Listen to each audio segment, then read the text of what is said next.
우리 인사 나누겠습니다. 샬롬. 옆 사람에게 인사 나누겠습니다.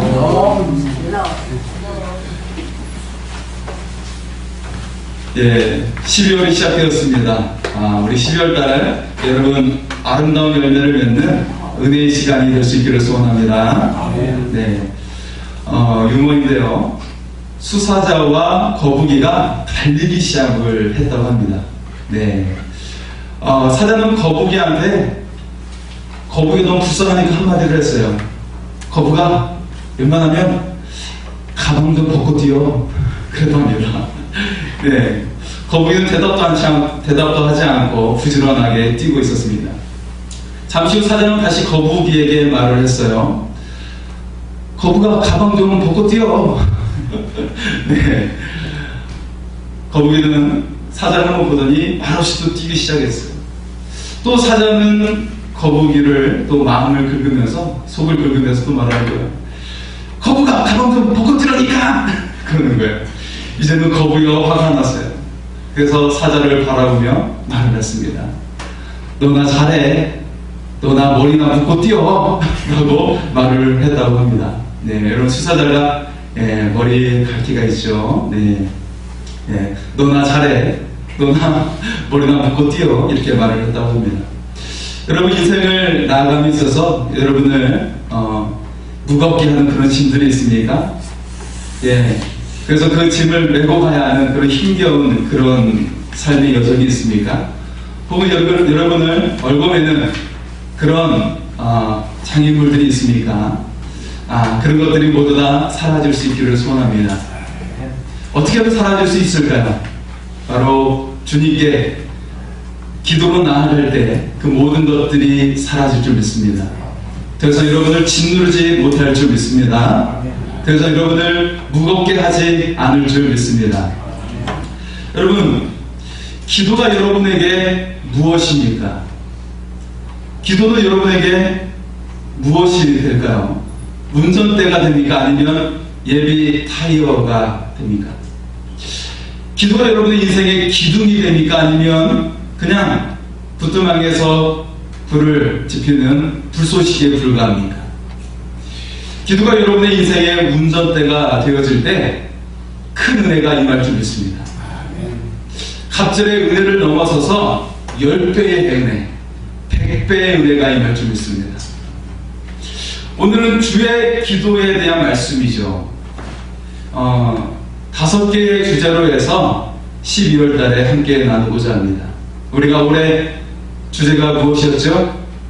올해 주제가 무엇입니까? 한번 따라서할까요? 기도로 하늘문을 열라. 예, 우리가 이 주제로 시작해서 이제 마지막으로 주님께서 가르쳐주신 기도로 말씀을 마치고자 합니다. 주기도문을 정확하게 우리가 이해하면 기도의 능력을 얻게 됩니다. 그리고 여러분의 인생이 바뀌게 될 줄 믿습니다. 연약한 인생이 강해질 것입니다. 초라한 인생이 존귀한 인생이 될 줄 믿습니다. 이런 은혜가 임하기를 소원합니다. 첫 번째 볼 수 있는 것은 우리가 주기도문에 대한 잘못된 오해가 있다는 것이에요. 여러분 질문을 하겠습니다. 주기도문은 주님이 드린 기도일까요? 네, 그렇지 않습니다. 오늘 말씀에 시작된 것을 보면 우리가 알 수 있는 것처럼 너는 이렇게 기도하라고 말씀하고 있습니다. 주기도문은 주님께서 우리에게 가르쳐 주신 기도문입니다. 주님께서 드린 기도가 아니에요. 우리께서 이렇게 기도하라고 가르쳐 주신 것입니다. 자, 또 두 번째는요. 주기도문들 성도들이 암송을 하죠. 그렇다면 주기도문은 암송하는 기도문일까요? 카톨릭에서는 암송하는 많은 기도문들이 있어요. 아십니까? 예. 제가 초등학교 때 저희 어머니께서 카톨릭을 다니셨는데 기도문을 많이 읽으셨어요. 기도문, 주기도문은 암송하는 기도문일까요? 그렇지 않습니다. 주기도문은 암송하는 기도문이 아니라 하나님과 교감하는 방법에 대해서 말하는 것입니다. 하나님과 관계를 위한 기도문이 주기도문입니다. 주기도는 생각 없이 외우는 기도문이 아니라 깊이 새기며 실천할 때 하나님과 가까워집니다. 하나님과 가까워진 결과가 무엇일까요? 기도의 응답이 무궁무진해집니다. 놀라운 응답의 역사가 일어날 줄 믿습니다. 네. 두 번째는 제자들이 예수님께 궁금해했던 것이 있어요. 그것이 무엇일까요? 병자들이 고침을 받는 것일까요? 죽은 자가 살아나는 것일까요? 귀신을 내쫓는 것일까요? 네. 오병이어의 기적처럼 갑자기 떼돈을 버는 것일까요? 무엇에 관심을 갖고 예수님께 질문을 했을까요? 제자들이 관심을 갖고 요청했던 것은 기도를 하는 방법에 대한 것이었습니다. 세례 요한이 제자들에게 가르쳐준 것처럼 우리에게도 기도의 방법을 가르쳐달라고 요구하고 있어요. 그래서 오늘 본문과 똑같은 본문, 마태복음에는 산상수훈의 말씀 가운데 기록이 되어 있어요. 그런데 누가복음 11장에 보면 따로 제자들이 요청을 합니다. 우리에게 기도하는 방법을 가르쳐 주십시오. 제자들이 실제로 기도를 못해서 요청합니까? 그렇지 않아요. 유대인들은 기도의 시간을 많이 가졌습니다. 기본적으로 많이 가졌어요. 아침에 기도하고요, 낮에 기도하고요, 저녁에 기도했어요. 또 안식일에 기도하고 절기 때 기도했습니다. 금식 기도가 따로 주어졌습니다. 이처럼 그들은 기도 생활이 꽤 많았습니다. 그런데 기도하는 방법을 가르쳐달래요. 왜 그랬을까요?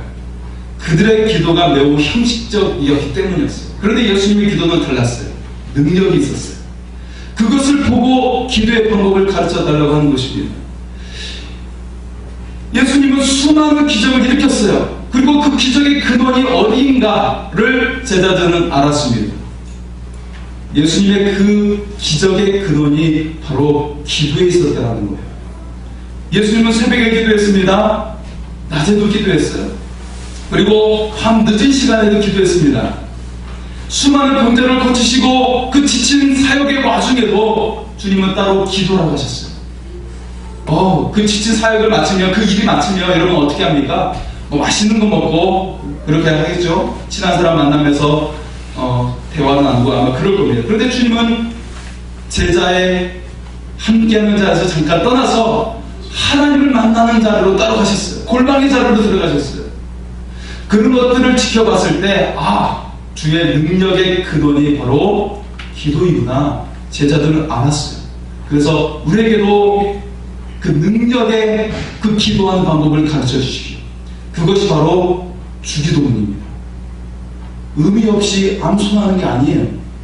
뜻을 정확하게 알면 능력이 나타납니다. 그 방법대로 기도하면 역사가 일어납니다. 자, 그래서 그 주기도문의 결론에 대해서 먼저 말씀드리겠습니다. 가장 크고 중요한 특징이 있어요.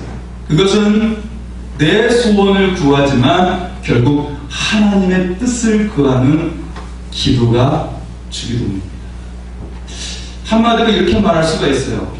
내 소원이 나에게 최선인 것 같지만 하나님이 보실 때는 최악일 수도 있다는 것입니다.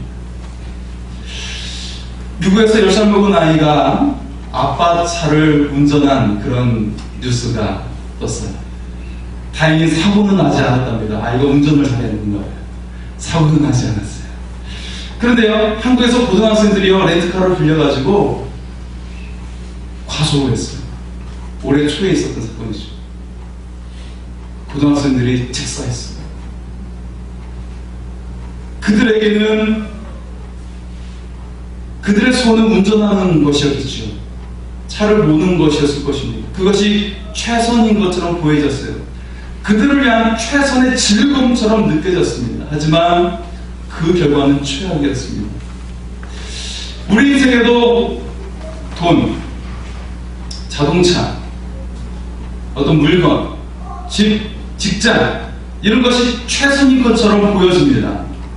내 인생에 이것만 있으면 행복해질 것 같습니다. 하지만 최악일 수도 있다는 것입니다.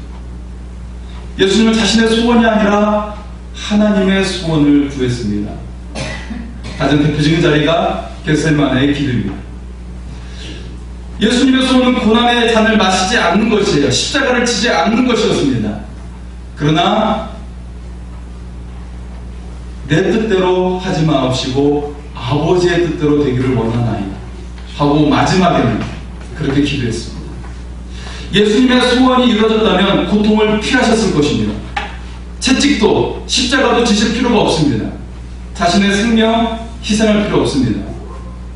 충분히 예수님의 노력으로도 많은 사람을 구원해낼 수 있습니다. 하지만 주님은 그게 최선이 아니라는 것을 알았습니다. 예수님은 자신의 소원을 내려놓았습니다. 그리고 하나님의 소원을 따르셨습니다.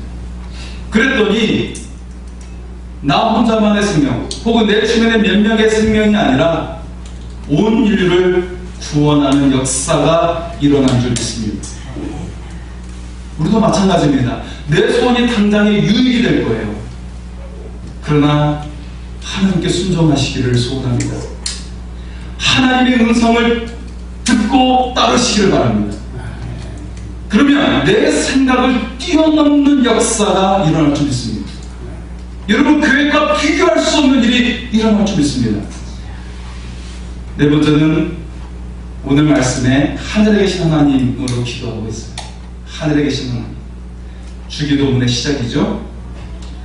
이 하늘에 계신 하나님, 바로 어느 곳이나 계신 하나님을 말하고 있죠. 여러분, 밤에 차를 타고 가고 있어요. 달이 비추고 있습니다. 서울에서 비쳤던 달이 어느덧 대전에서도 비추고요. 그리고 진안에서도 비추고요. 그리고 해남에서도 비추고요. 그렇죠? 그 달이 여전히 비추고 있는 거예요.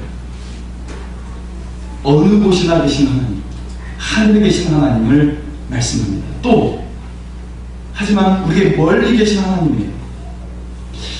하나님은 한없이 자비롭고 선하십니다. 하지만 절대 인간과 같지 않으신 멀리 계신 하나님, 모든 능력을 초월하시고 우리의 인간과 구분되신 하나님이십니다. 그 하나님이 우리의 인생을 도와주십니다. 또한 혈육관계가 아니라 새로운 가족관계로 삼으십니다. 혈육관계는 어떻게 돼요? 죽으면 끝납니다. 떠나게 되어 있습니다. 여러분, 죽는데도 계속 집안에 모셔둘 수가 있습니까? 그런 사람 없어요. 미라가 될 때까지 모실 수 있는 사람 아무도 없습니다. 혈육관계는 한계가 있어요. 하지만 하나님은 우리에게 새로운 가족관계를 주십니다. 영원한 관계입니다. 그래서 여러분을 영원히 책임져 주실 줄 믿습니다. 그리고 그 하나님은 절대 주권을 가지신 분이십니다.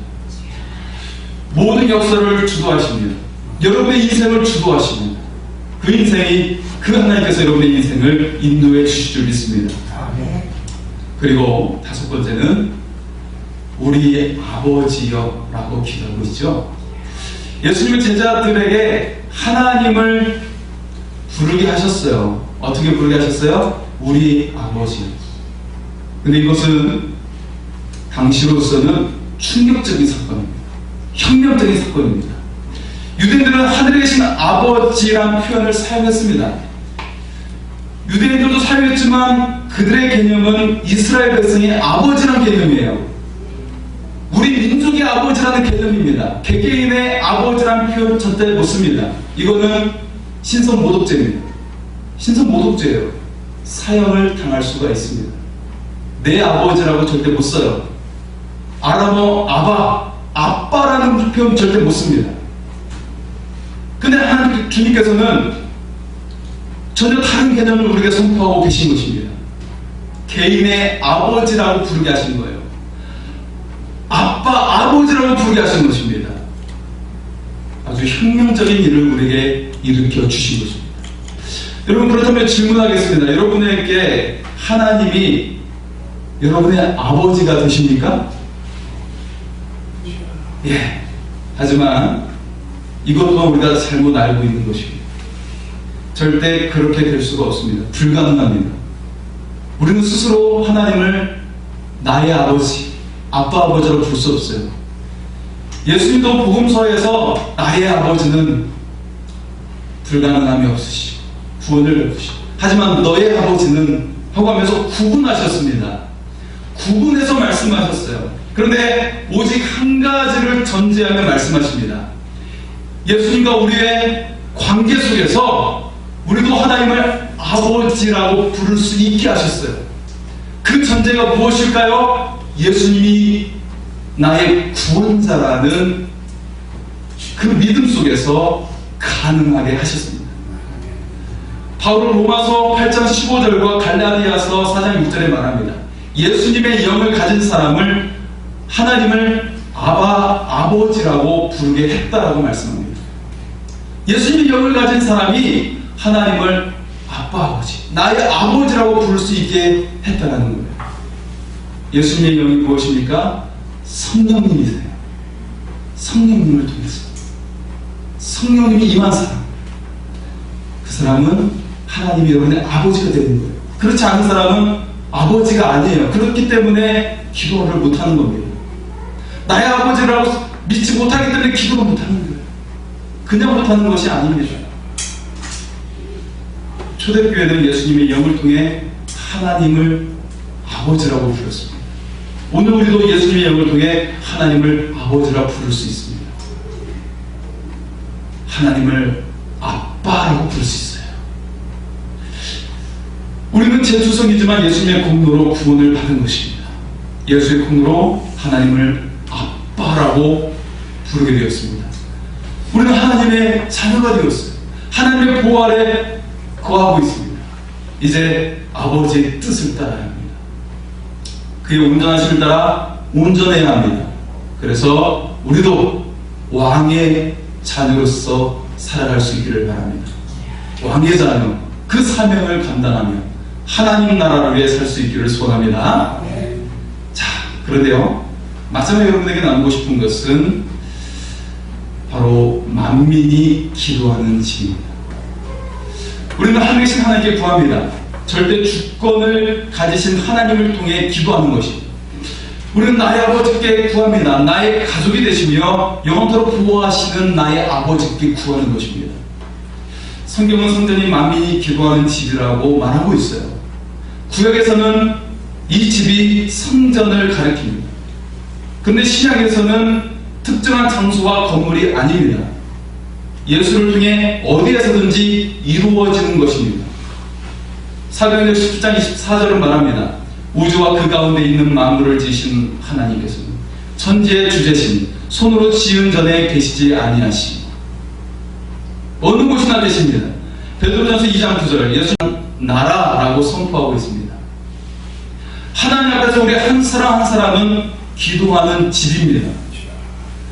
이사야 56장 7절에서는 기도하는 내 집에서 그들을 기쁘게 할 것이라고 말씀합니다.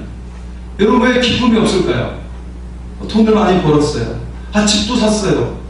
내가 좋아하는 것을 가지게 되었어요. 그런데 그 잠깐뿐이에요. 그 기쁨이. 여러분 인생에서 왜 기쁨이 오래가지 못할까요? 여러분이 하나님이 구하시는 기도하는 집이 되지 못했기 때문입니다. 여러분 꼭 필요한 그 공간이 채워지지 못했기 때문입니다. 우리는 항상 부족합니다.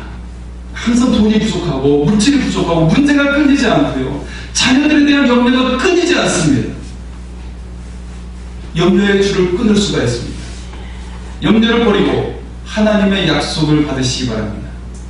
기도를 통해서 이루어질 줄 믿습니다.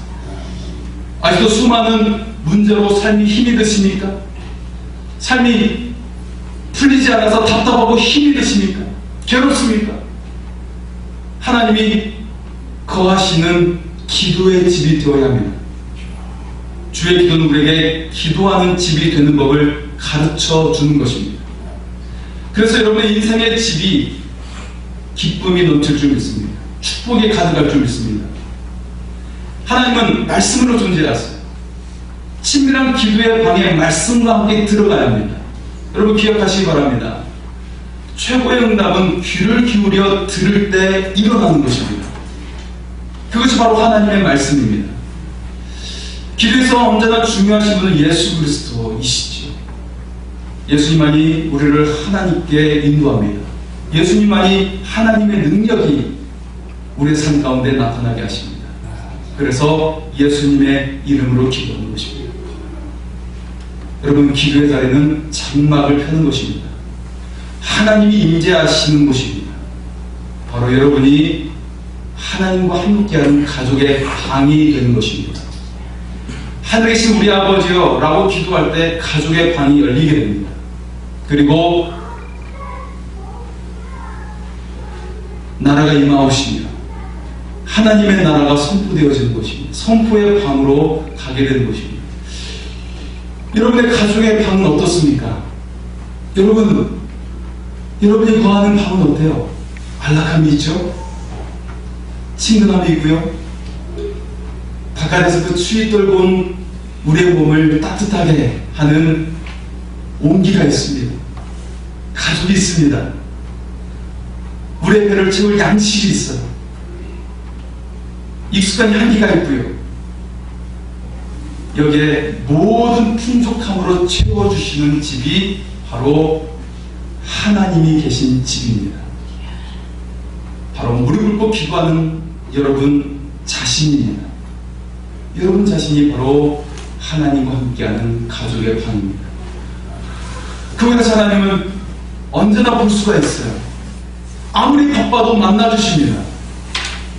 나의 불평에도 공감해 주십니다. 그랬구나. 힘들었지. 언제나 내 말을 받아주시고 이해해 주십니다. 힘들고 외로울 때 나를 안아주십니다. 언제나 사랑으로 감싸주십니다. 그 사랑이 우리를 변화시킵니다. 내가 변화됐더니 인생이 바뀌어요. 내가 변화되니 주변 사람도 달라집니다. 하늘에 계신 우리 아버지, 이 기도로 우리는 가족의 방에 들어갑니다. 모든 풍족함이 있습니다. 따뜻함이 있습니다. 안락함이 있습니다. 평강이 있습니다. 여러분 가족의 방으로 들어가십시오. 그리고 하나님을 아버지라고 부르십시오. 하늘에 계신 우리 아버지, 하늘과 땅의 모든 것을 가지신 풍요하신 하나님께 나아가시기를 바랍니다. 우리 영상을 하나 보도록 하겠습니다. 케이티 데이비스라는 여성에 대한 이야기인데요. 케이티 데이비스는 부유한 집안에 태어났습니다. 공부도 잘했습니다. 그런데 한 선교 여행을 통해서 1년 단기 선교가 그녀의 인생이 되고 말하는데요. 한번 보도록 하겠습니다. 케이티 데이비스라고 하는 20대 초반의 백인 자매입니다. 이 자매가 세상 사람들 부러워하는 거 다 가진 그런 자매입니다. 미국 테네시주 아주 부유한 가정에서 자랐습니다. 고등학교 때 스포츠카를 타고 잘생긴 남자친구가 있고 공부도 1등하고 학생회장도 하고 그러던 자매입니다. 그거 다 버리고 우간다에 가서 주님을 따라가는 삶을 쓴 책입니다. 이 케이티 데이비스가 고3 때 여름방학 끝날 때쯤 우간다에 있는 어느 고아원에 봉사자가 모자란다는 이야기를 듣습니다. 3주간 동안 그 아이들과 같이 지내고 그리고는 돌아왔는데 고3 내내 그 아이들만 얼굴이 어른거리는 거예요. 그 아이들이 잘 지낼까? 그리고는 졸업하고 대학을 합격하고 그리고 부모님에게 1년 뒤에 대학 들어가면 안 되나요? 1년 동안만이라도 우간다에 가서 그 고아원 아이들을 좀 섬기고 단기 선교를 갔다가 그 다음에 제가 대학을 가면 안 될까요? 부모님은 처음에 반대했지만 하도 간곡하게 부탁을 하니까 허락을 해줍니다. 그리고는 우간다 그 고아원을 다시 간 거예요. 거기서 1년 동안 그 아이들을 돌보고 섬기는데 어느 날 잠깐 동안 돌보라고 맡겨준 5살 된 스코비아라고 하는 아이가 무언가 말을 하려고 하는 거예요. 어렵사리 꺼낸 한마디. 엄마라고 불러도 돼요. 그 말에 이 여자의 삶이 완전히 바뀌고 맙니다. 엄마라고 불러도 돼요. 그래서 그 아이를 진짜 친엄마로 입양을 합니다. 그냥 엄마라고 부르는 정도가 아니고 내가 너 엄마다. 그렇게 하나의 입양을 한 것이 14명. 14명의 친엄마가 됐어요. 그냥 후원자가 아니고. 그러니 어떻게 돌아옵니까? 1년만 하고 오겠다고 했지만 대학 다 포기하고 거기서 그 아이들의 엄마가 되어서 쓴 거예요. 그렇게 살면서 쓰고 있는 거예요. 그리고 도와주는 아이가 400명 아이가 됩니다. 그 마을의 아이들이. 진짜 엄마가 돼요. 결혼도 안 했는데 아이가 14명이 된 거죠.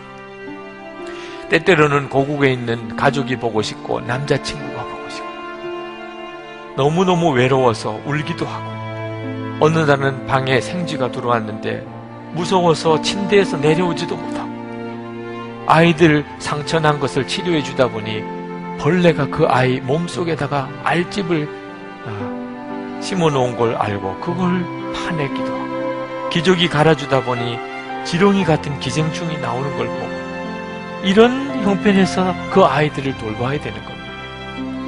그러나 예수님의 눈에 눈물을 보고 난 다음 그 우간다 아이들을 향한 우리 주님의 눈에 눈물을 보고 난 다음에 이 여자를 말릴 수가 없어요. 누구도.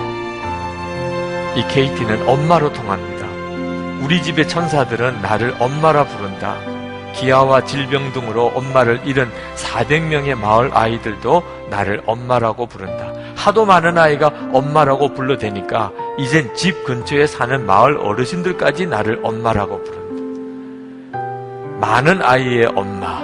사람들은 그렇게 말한다. 나이 지긋한 어르신도 가게 점원도 주차요원도 나를 엄마라고 부른다. 선생님도 마을 병원 의사들도 나를 엄마라고 부른다. 차를 타고 지독히 울퉁불퉁한 흙길을 달릴 때도 엄마란 외침이 들려온다. 우리 아이 딸들은 학교에 갔다가 우르르 들어오면서 엄마라고 노래를 부르고 아침마다 내 귀에 대고 엄마라고 속삭인다. 좋은 일이 생겨도 엄마라고 외치고 슬픈 일이 생겨도 훌쩍거리며 엄마를 찾는다. 그리고 그 소리를 들을 때마다 기쁨으로 내 심장이 마구 뛴다. 우리가 하나님의 이름을 부를 때 하늘 아버지의 심정도 그러하시리라.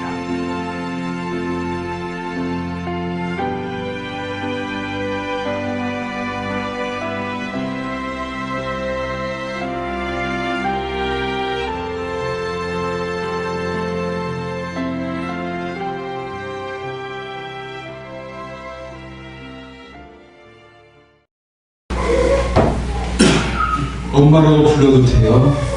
한 아이의 말이 그녀의 인생을 바꿨어요. 21살의 나이에 아이 한 명뿐만 아니라 14명의 아이를 입양했어요. 그리고 아이들뿐만 아니라 400명의 다른 아이들도 엄마라고 불러요. 마을 어르신들도 엄마라고 불러요. 마더 케이티. 그 엄마라고 부르는 그 말이 그녀를 가슴 뛰게 했습니다. 그녀의 심장을 마구 뛰게 했습니다. 그리고 그 사역을 감당하게 했습니다. 여러분, 하나님을 아버지라고 아빠라고 불러도 됩니다. 아빠라고 부르세요. 이미 예수님께서 그 모든 길을 열어놓으셨어요. 아빠라고 부를 수 있도록 그 생명을 내놓으셨습니다. 하나님을 아빠라고 부르십시오. 하나님의 심장이 마구 뛸 수 있도록 아빠라고 부르며 기도하십시오. 이 시간 기도하겠습니다. 살아계신 주 하나님, 하나님을 아빠라고 부르며 나가게 하옵소서. 이웃집 아저씨처럼 멀리 계신 분처럼 그냥 머뭇거리는 것이 아니라 날마다 배울 수 있는 아빠라고 부르게 하여 주옵소서. 그래서 하나님의 심장을 유동칠 수 있도록 아버지와 아빠라고 부르게 하여 주시고 기도하게 하옵소서. 하늘을 움직일 수 있도록 우리의 인생을 아름답게 만들어가도록 하나님을 아빠라 부르며 기도하게 하옵소서.